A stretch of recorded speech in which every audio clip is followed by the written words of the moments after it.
सुस्वागतम. आबोली मालिकेच्या आजच्या भागामध्ये आपण पाहणार आहोत की शार्दूल हा रडत रडतच आबोलीकडे येतो. तेव्हा आबोली म्हणते की शार्दूल बाळ काय झालं, तुला का रडतोयस? तर शार्दूल म्हणतो की आबोली मावशी, माझा डॅडा सापडत नाहीये, तू त्याला शोध ना. आणि कालपासून मम्मा ही रडते आणि तिनं काही खाल्लेलं नाहीये.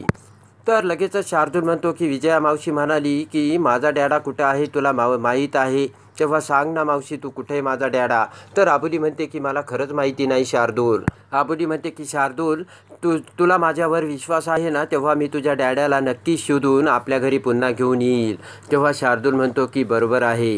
इकडे अंकुशला एका रूममध्ये बांधलेले असते. तेवढ्यात क्रिश तिथे येतो आणि अंकुशला म्हणतो की सर पाणी पिऊन घ्या. एवढ्यात आबोली ही क्रिशला फोन लावते. तर लगेच आबोली म्हणते की सर कसे आहेत? तेव्हा क्रिश म्हणतो की आत्ताच ते शुद्धीवर आले. तेव्हा आबोली म्हणते की त्यांच्याकडे फोन दे ना. तर क्रिश हा अंकुश समोर येत म्हणतो की सर, आबोलीचा फोन आहे, तिला तुमच्यासोबत बोलायचं आहे. तेव्हा अंकुश म्हणतो की मला तिच्यासोबत 2 सेकंदही बोलायचं नाही आणि तिचं तोंडही बघायचं नाही. तेव्हा क्रिश लगेच आबोलीला सांगायला लागतो. तर आबोली म्हणते की क्रिश, मी सर्व ऐकलंय. आबोली म्हणते की शार्दूलला त्याच्या डॅडाची खूप आठवण येत होती, तेव्हा मला सुद्धा आठवण आली म्हणून मी फोन केला. इकडे शार्दूल हा विजयाकडे येतो. तेव्हा विजया म्हणते की विचारलं का तुझ्या आबोली मावशीला? तेव्हा शार्दूल म्हणतो की विचारलं, पण आबोली मावशीने काहीच नाही केलं, ती म्हणाली. शार्दूल म्हणतो की आबोली मावशी असं काहीच नाही करणार आणि शार्दूल निघून जातो. तेव्हा नीता विजयाला म्हणते की बघ, तुला बोलून कसा निघून गेला. तेव्हा विजया म्हणते की त्याचा विश्वास कसा खोटा आहे ना, हे मी लवकर दाखवून देईल. विजया म्हणते की आता माझ्या डोक्यात असा प्लान आहे ना, आबोली त्याच्यासमोर काहीच करू शकत नाही. तर नीता म्हणते काय प्लान आहे? इकडे आता पल्लवी ही अंकुशच्या आठवणीत व्याकुळ झालेली असते. तेवढ्यात आबोली तिथे येते आणि पल्लवीकडे बघत बोलते की अगं पल्लवी, घट बसायचं टाईम आलाय आणि तू असं काय बसली? तेव्हा पल्लवी म्हणते की इथे माझा सचित घरी नाहीये, शार्दूल त्याची वाट बघतोय आणि मी काय सण साजरे करू? आबोली म्हणते पल्लवी, तुला वाटतंय ना हे सर्व मी केलं, तर माझ्या विरुद्ध तू कंप्लेंट का नाही करत? आबोली म्हणते की पल्लवी, तुझा नवरा गायब आहे आणि तू इथे फक्त माझ्यासमोर बोलते, तू काहीच कशी करत नाहीये. तर पल्लवी म्हणते की मी पोलीस कंप्लेंट नाही करू शकत. तेव्हा आबोली म्हणते का नाही करू शकत? कारण ते अंकुश सर आहे याची तुला भीती वाटते ना, आणि मग पोलीस कंप्लेंट केल्यानंतर सगळी चौकशी होईल अशीच तुला भीती वाटते ना पल्लवी. आबोली म्हणते की ते सचित राजे नाही तर अंकुश शिंदे आहेत आणि ते माझे नवरा आहे, हे मला चांगलंच ठाऊक आहे. आबोली म्हणते की पल्लवी, आता या क्षणाला तुला शार्दूलचा विचार करायला हवा, तेव्हा तू नॉर्मल राहायला हवं. तेव्हा तुला काय करायचं ना ते तू ठरव. इकडे आता अंकुश हा नकली दाढी मिशा लावून गॉगल घालून तेथून पसार होतो. तर आबोली तिथे येते आणि अंकुश सर अशी अंकुशला इकडे तिकडे बघू लागते. तेव्हा तिथे कोणीच नसते. ते बघून आबोली ही क्रिश आणि डॉक्टरांना बोलावते आणि अंकुश सर कुठे आहेत हे विचारते. तेव्हा क्रिश म्हणतो की अगं इथेच होते ते. तेवढ्यात क्रिशचे लक्ष समोरच्या खिडकीच्या गाजाकडे जाते. ते तुटलेले असतात आणि एक खिडकीच्या गाजाला दोर बांधून तो अंकुश तिथून पसार झालेला असतो. तर लगेचच तो दोर गोळा करत क्रिश म्हणतो की आबोली, अंकुश सर पळाले. तेव्हा आबोलीला मोठा धक्का बसतो, पण तो एक आबोलीचा भास असतो. तेवढ्यात घाबरून आबोली क्रिशला फोन करते आणि म्हणते की सर कुठे आहेत? क्रिश, त्यांच्याकडे फोन दे ना, मला बोलायचं आहे. तर क्रिश हा पुन्हा अंकुशकडे फोन देऊ लागतो. तर लगेचच आबोली म्हणते की सर, मी यातून लवकरच तुम्हाला बाहेर काढील. तर अंकुश म्हणतो मला तुझ्यासोबत बोलायचं नाही. तेव्हा आबोली म्हणते की सर असं काय करताय, मी तुमच्या भल्यासाठीच हे सर्व करते. तर लगेचच अंकुश म्हणतो तुला सांगितलेलं कळत नाही का, ठेव फोन. तर अंकुश फोन कट करतो. इकडे आता तो एक दाढी आणि गॉगल घातलेला माणूस हा लगेचच काठी टेकत टेकत समोर येतो.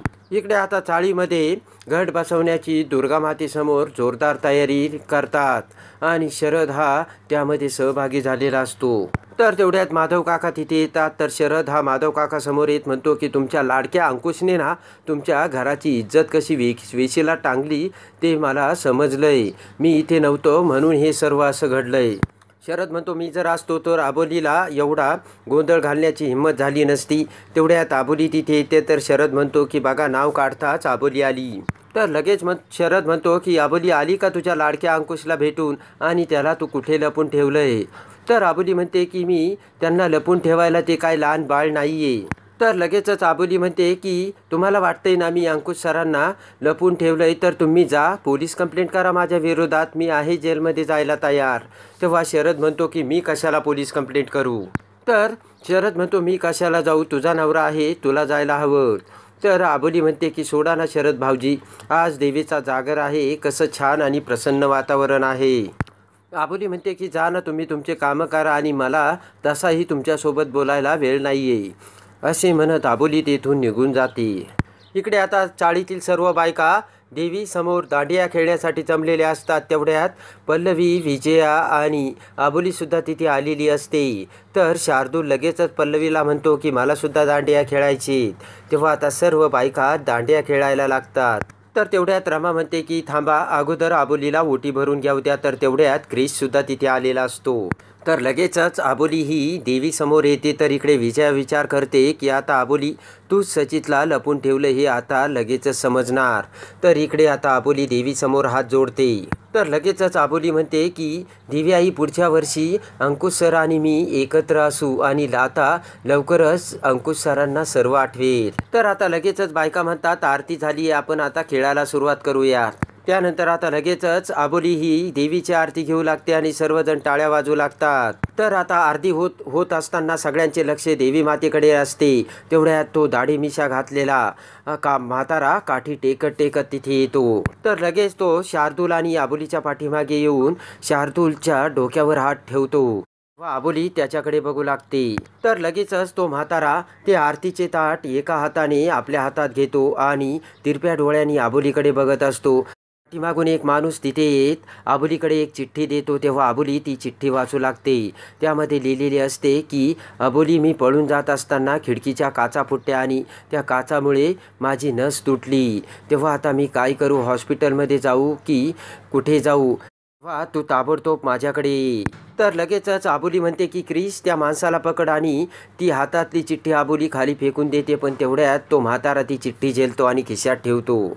तर लगेचच क्रिस त्या माणसाला पकडतो. तेव्हा आबोली म्हणते की या माणसाने माझ्याकडे चिठ्ठी दिली होती, त्यामध्ये लिहिलं होतं की अंकुश सरांना काच लागली आणि त्यांची नस तुटली.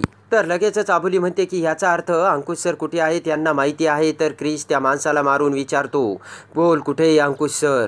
तर तो घाबरत माणूस म्हणतो की मला एका मॅडमने चिठ्ठी दिली होती आणि तेवढीच मी घेऊन आलो. तेव्हा क्रिश म्हणतो त्या मॅडमचं नाव काय. तर लगेच तो माणूस म्हणतो की विजया मॅडमने मला चिठ्ठी दिली होती. ती ऐकून सर्वजण विजयाकडे बघू लागतात आणि सर्वांना मोठा धक्का बसतो. त्यानंतर आता लगेचच तो म्हातारा पुन्हा आबोलीच्या पाठीमागून चेअरकडे येतो आणि त्या चेअरचा नट काढू लागतो. पण आबोलीचे लक्ष त्याच्याकडे जाते. तेव्हा त्याचा नाविलाज होतो. त्यानंतर आता आबोली ही पुन्हा क्रिसला फोन करते आणि म्हणते की अंकुश सर व्यवस्थित आहेत ना आणि तिकडे सर्व काही ठीक आहे ना. तर क्रिस म्हणतो की इकडे काहीच ठीक नाही आहे, अंकुश सर औषधसुद्धा घेत नाही आहे. तेव्हा आबोली म्हणते की ठीक आहे, मी तिकडे येते. तर आता आबोली ही अंकुशकडे जाऊ लागते. तर तेवढ्यात तो म्हाताऱ्याच्या वेशातला माणूस आबोलीचा पाठलाग करू लागतो. तर आता तो माणूस आबोली आणि अंकुशला एका ठिकाणी बघणार का हे बघण्यासाठी आणि आबोली अंकुशला कशी घरी आणते हे बघण्यासाठी आपल्या चॅनलला लाईक करा, सबस्क्राईब करा.